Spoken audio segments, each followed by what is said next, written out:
नमस्कार दोस्तों, आज आपके साथ हम बताना चाहते हैं कि जो विद्यार्थी CMSCD कर चुके होते हैं तो प्राथमिक उपचार करते करते उनको काफ़ी एक्सपीरियंस हो जाता है। रेफरेंस देते हुए पेशेंट को गांव से शहर पहुंचाना करते करते वो काफ़ी हद तक उनकी जान पहचान पेशेंट और समुदाय से हो जाती है। दूसरी तरफ जितनी जल्दी वो पेशेंट को ले जाते हैं इमरजेंसी ट्रीटमेंट के लिए, उतना ज़्यादा उनके रेफरेंस पॉइंट बढ़ते हैं सोसाइटी में। तो समाज गिव एंड टेक है, सिम्बाइसिस है।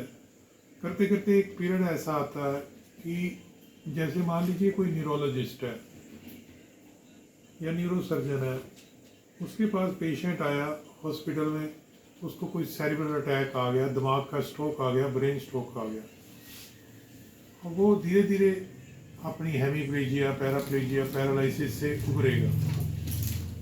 नेचुरली वो पेशेंट डॉक्टर को कहते हैं कि हमें आप कोई हेल्थ केयर प्रोफेशनल दीजिए जो सस्ते में हमारे घर सुबह दोपहर शाम आए, इनको खाना खिला जाए, इनको पोटी शुशु और जो भी रोज़मर्रा के कार्य हैं वो करा दें।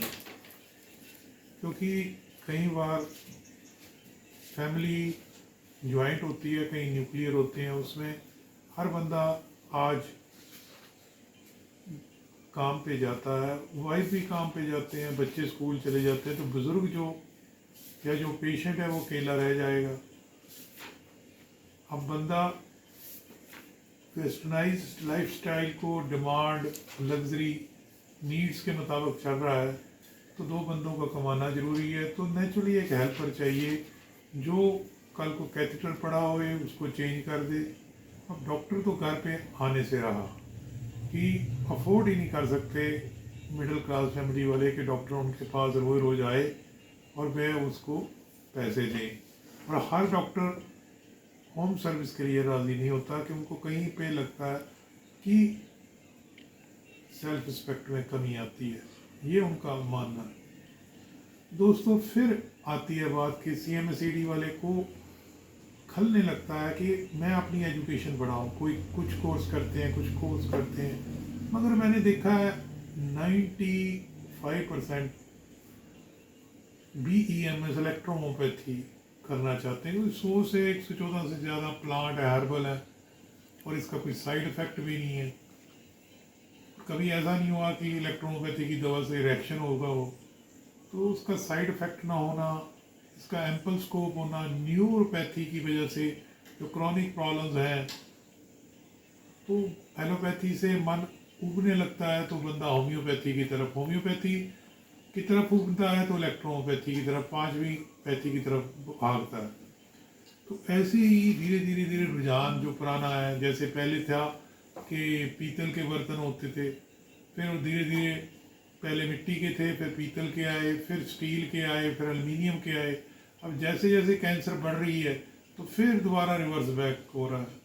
अब आप देखेंगे जयपुर जाएंगे तो लोग अपने ही बेसिक चीज़ों को, चोखी दानी एक जगह है, वहाँ भी क्या है, पत्ते के डूने हैं, डूने होता है कोली, और आपने हाथ से रोटी खानी है, उससे हाथ की बरकत ही कुछ और होती है। कहीं आप स्टील के चमचे और छुरी कांटा से खा रहे, कहीं वहाँ चोखी दानी में खा रहे। चोखी दानी में कल्चर दिखाया गया है। अब कल्चर ना गांव में रहा ना शहर में रहा, तो अब वो कुछ रिजॉर्ट में रह गया बंद होके। तो लोग वहाँ जाते हैं, पैसे भी खर्चते हैं, उनको पैसा वसूल भी होता है। तो बिल्कुल ऐसे ही एक CMSCD प्राथमिक उपचार करता हेल्थ वर्कर धीरे धीरे अपनी कार्य क्षेत्र को इलेक्ट्रोहोम्योपैथी की तरफ लेके जाना चाहता है। तो ज़्यादातर लोग, जैसे मैंने पहले एक वीडियो बनाई थी कि बी फार्म एम फार्म को क्या जरूरत है प्राथमिक उपचार की, मगर वो करते हैं।